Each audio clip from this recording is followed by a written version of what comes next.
everyone for making the journey here.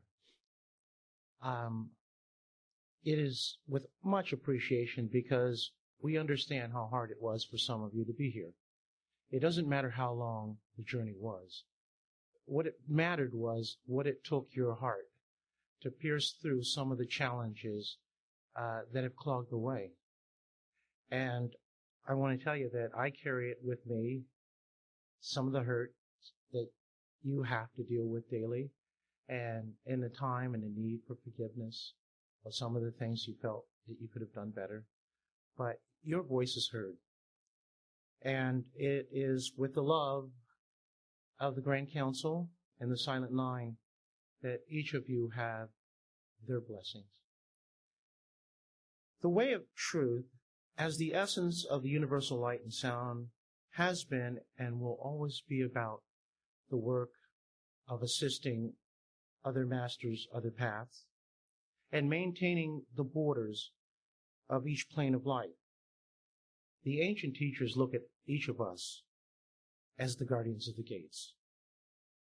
We have much to accomplish, but in the time that we've been here, we have kept the inner balance of destruction of the Middle East from drawing Jordan, Syria, Turkey, Lebanon, and Israel into the debris of Iran's nuclear ambitions.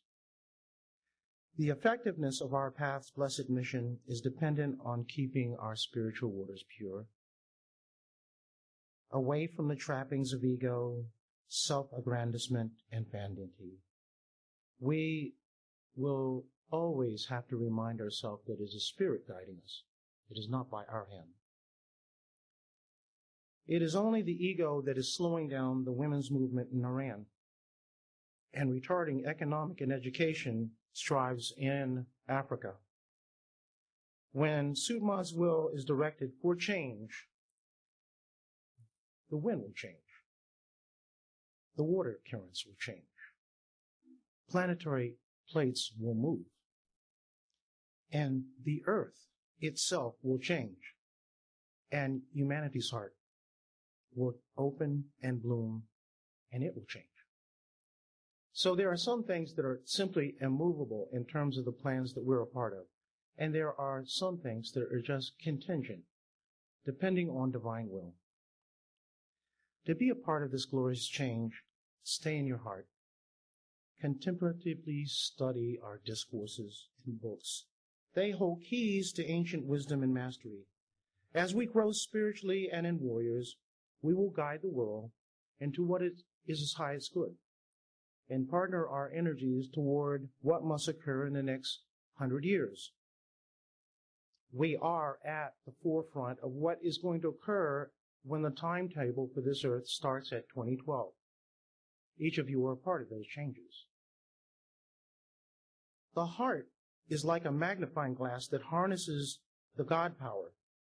It is the non-power. It is the neutral power that is directed by your individual will. And it has the power to influence the karmic path of this earth. Milarepa and the Grand Council see us, the way of truth, foundational to the expansion of Sutmad, also known as God's love, mercy, and compassion. The true and eternal work has just begun. The Council is already working with many participants in their healing work, their artistic and musical endeavors, governmental and legal activities. Every aspect of life has our participants uplifting souls, clearing the way for Sutma's plans to be completed. Some of us cannot be here because of how close they are to certain decision makers in the world. They will never probably ever come out publicly, but they are moving with us, helping to make the plans possible for this earth because we are preparing it for a traumatic change. The governance of the Council extends to every planet, galaxy, star system, and every plane of existence, and were created by Sutma to fall under their supervision. The members of the Council want to work with each of you. The work we do is more expeditious when the God Force has a channel that is focused and disciplined. I sit with the Council at least once a week, and sometimes more, dependent on the seriousness of the subject. We discuss soul assignments, liaisons with other spiritual masters, future disasters that can be diverted via the divine will, and the angelic missions, and divine plans in progress. Presently, there's been a overall stay in initiations because it is the wish of the council to see its participants to fully mature into their initiations, to stay in their contemplative exercises, and to use the full flow of the facility of their circle of consciousness. They've been given a lot, but it's a matter of working on it. And it's a matter of you understanding it's like working a muscle. It depends on repetition. Now, the ego and mental analysis can be a deterrent to the heart opening and not allowing the God force to move through their third eye.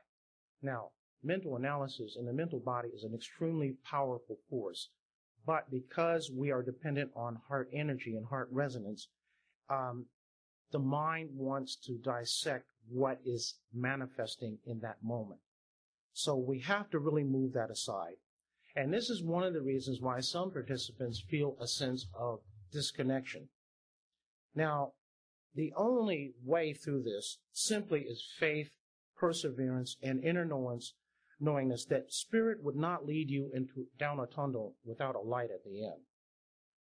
I cannot stand next to you when you move into certain inner worlds. I'm there. But in order for you to achieve your own personal enlightenment, to see what's veiled, you have to understand what it is to be alone in the void. There's an aloneness that comes over you, and you feel as if you've been deserted, as if you're Jesus walking through the desert for 40 days and 40 nights. It was for good reason why he went through that, because he wanted this experience so that he could move onward. And in order for you to gain the God in self enlightenment, you have to move through that range of the void in order to stand on your own. It will take personal strength and knowingness that you are working with the plans of the Grand Council and the living COG Master. To set the pace for the mounting energy of our universal retreat, let us consciously merge with the best laid plans constructed by the Grand Council. It was with right intention that I wanted to place this particular retreat and base it on Paramitas, the gathering of many rivers, because this is what we do. We have worked with many paths, unofficially. Some do not want to be outwardly associated with us because our path is a mystery school. And I had to, in some instances, tell many in our path that if our presence was known in terms of what we were doing, then we would have to deal with news media and other people trying to get an understanding from the outside. There are certain things veiled from the public because they have to be in with us in their heart. Otherwise, they would overlook what we are trying to do and our mission here in terms of being a part of the planetary balance. Now, this particular exercise comes out of Paramitas. It is on page 63.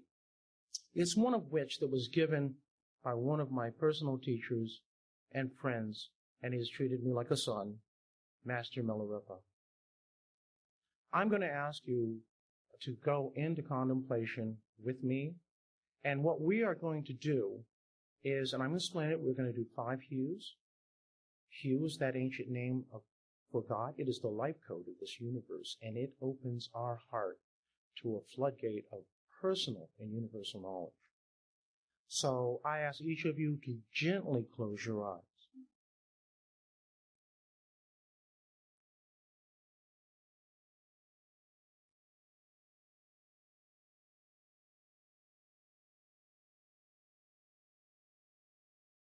Hue.